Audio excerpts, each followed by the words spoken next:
The word 7 is a symbol for perfection and completion, and John uses this extensively throughout these writings.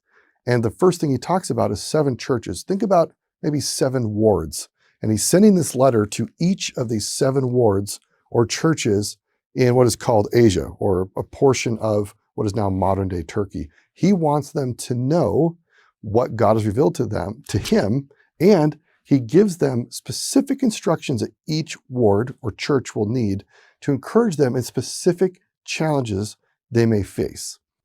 So as Taylor introduced us now to this first symbol, which is the number 7, and it's the first of hundreds of symbols that are going to show up in the book of Revelation.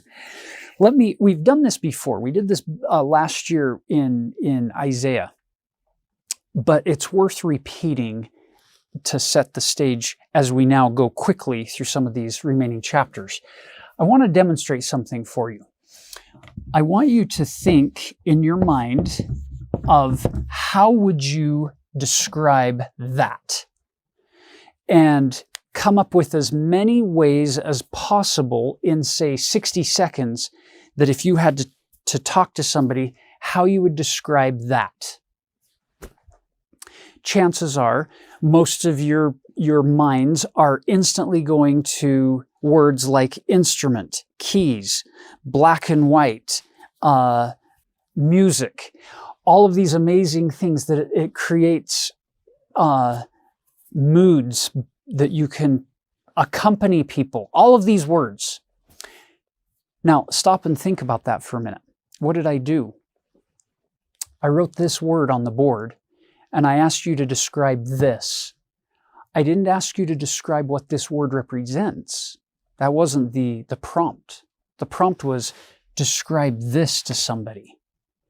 Now, if we want to be literal, then we would say, oh, well, this is 5 letters, P-I-A-N-O, and put together in English, we've all agreed that it's pronounced piano. And that word represents this musical instrument that everybody instantly started describing. You'll notice how quickly and how naturally your brain shifted from the symbols on the page, or in this case on the board, to the object, the actual reality of what those symbols represent. There is no music coming off the whiteboard. There are no keys on this whiteboard. There is no music here. These are just symbols.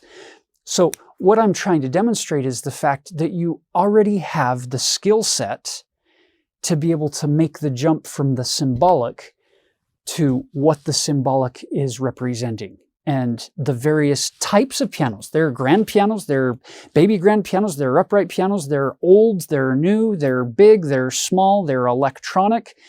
There are lots of ways that you can interpret that one set of symbols.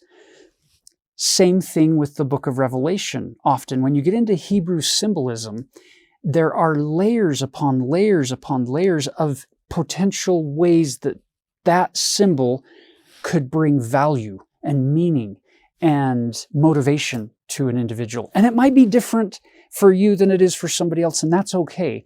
Ultimately, there's going to be one intent that the author had, but it doesn't mean that there can't be multiple layers of potential application for that symbol.